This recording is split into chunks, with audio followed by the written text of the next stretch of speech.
Dalam sejarah Perang Dunia II dan Perang Dingin, ada satu nama yang hampir terlupakan. Robert Oppenheimer? Tentu bukan. Atau Klaus Schwab? Mungkin saja. Nama ini lebih sama, lebih dalam tersembunyi. Dia adalah Theodor Alvin Hall.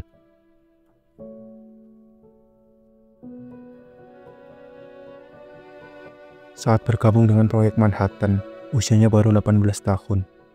Seorang jenius fisika dari Harvard. Tapi di balik wajahnya yang muda itu, tersimpan sebuah rahasia yang mampu mengubah peta kekuatan dunia. Dia memutuskan untuk membocorkan rahasia bom atom kepada Uni Soviet. Tapi mengapa? Apakah dia pengkhianat?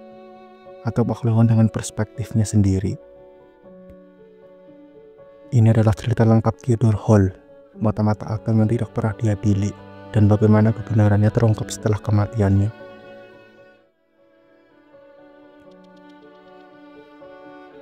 Theodor Ted Hall lahir pada 1925 di New York City.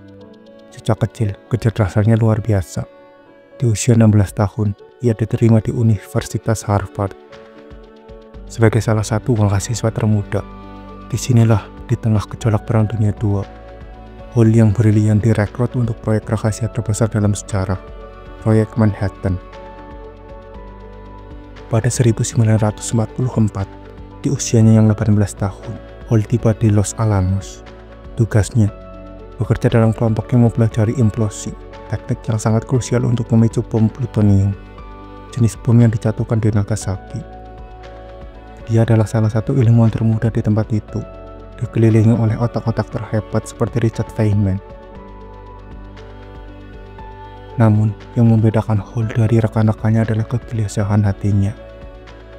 Dia menyaksikan kekejaman perang dan tumbuh dengan simpati terhadap ide-ide sosialis. Hall mulai khawatir, bagaimana jika setelah perang Amerika Serikat menjadi satu-satunya negara yang memiliki senjata pamungkas ini? Akankah mereka memonopoli dunia?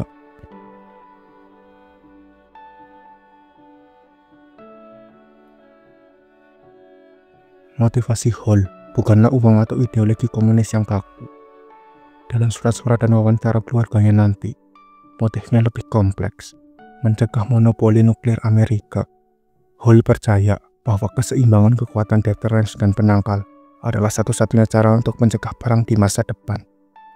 Jika Soviet juga memiliki bom, maka tidak ada pihak yang berani memulai perang. Dia melihat Uni Soviet sebagai sekutu yang telah menanggung beban terberat melawan Nazi. Baginya, tidak adil jika rahasia bom atom tidak dibagikan kepada mereka. Pada akhir 1944, Hall membulatkan tekadnya bersama teman dekatnya dari Harvard, Saville Sachs. Ia merencanakan sesuatu yang sangat berbahaya. Saat suatu Natal, Hall dan Sachs pergi ke New York. Sachs lah yang menjadi perantara menghubungi konsulat Soviet. Inilah awal misi mata-mata Hall dengan nama kode MLAD, sebuah sebutan yang sangat sesuai.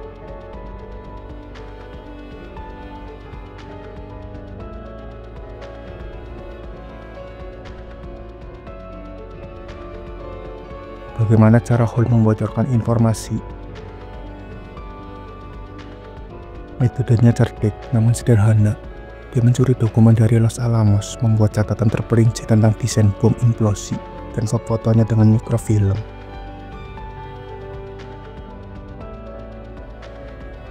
Informasi ini kemudian diserahkan kepada agen KGB di New York, seperti Lorna Cohen, agen legendaris yang bekerja untuk Julius Rosenberg. Informasi dari Hall sangat berharga. Ia bahkan memberikan detail tentang uji coba Trinity, uji coba nuklir pertama AS, sebelum bom dijatuhkan di Jepang. Yang mengejutkan, aktivitas mata-mata Hall hampir terendus sejak awal. Program Venona, proyek rahasia Amerika untuk memecah kode komunikasi Soviet, telah menyerap transmisi orang yang membicarakan tentang orang muda yang brilian di Los Alamos. FBI tahu ada mata-mata, tapi mereka tidak tahu identitas aslinya. Nama Theodor Hall sudah ada di radar mereka, tetapi tanpa bukti yang kuat.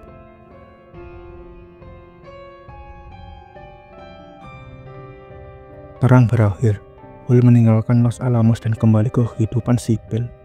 melanjutkan studi dan karirnya sebagai ahli biofisika. Namun bayang-bayang kecurigaan mulai mendekat. Pada 1950, krisis mata-mata atom meledak. Klaus Fuchs, mata-mata lainnya, tertangkap di Inggris. Penangkapan Fuchs memicu investigasi berantai. FBI kembali membuka berkas lama Venona. Dan kali ini, mereka semakin yakin bahwa Theodore Hall adalah MLAD. Tekanan pada Hall sangat besar pada 1951. Ia dipanggil untuk bersaksi di depan grand jury, dewan juri khusus. Inilah momen kritisnya.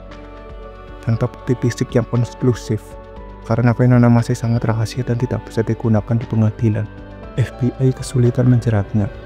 Theodore Hall dengan kecerdikannya tidak pernah mengaku.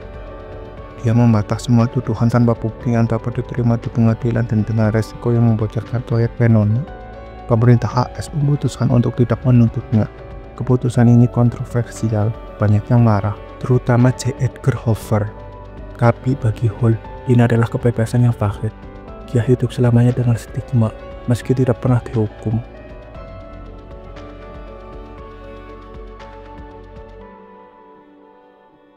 Pada 1960-an, Hall dan istrinya Joan pindah ke Cambridge, Inggris. Di sana, ia menjalani karir yang sukses dan terhormat sebagai ilmuwan Universitas Cambridge. Dia menjalani hidup yang tenang dan jauh dari sorotan.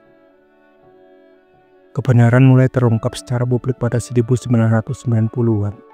Setelah keruntuhan Uni Soviet, arsip-arsip KGB dibuka dan nama Theodore Hall muncul sebagai salah satu sumber terpenting mereka.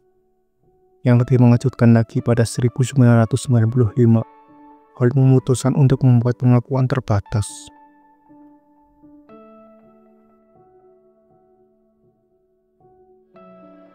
Theodore Hall meninggal karena kanker pada 1999 tanpa pernah diadili. Ceritanya memicu perdebatan sangat hingga hari ini. Apakah dia pengkhianat yang mempercepat perlombaan senjata nuklir dan perang dingin, ataukah dia visioner yang dengan caranya sendiri telah menciptakan keseimbangan? Cerita Theodore Hall adalah cerita tentang ambiguitas moral di era nuklir. Seorang anak ajaib yang percaya bahwa dia sedang menyelamatkan dunia dengan mengambil resiko yang sangat besar.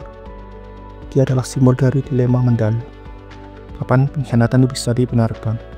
Dan siapakah yang berhak menilainya?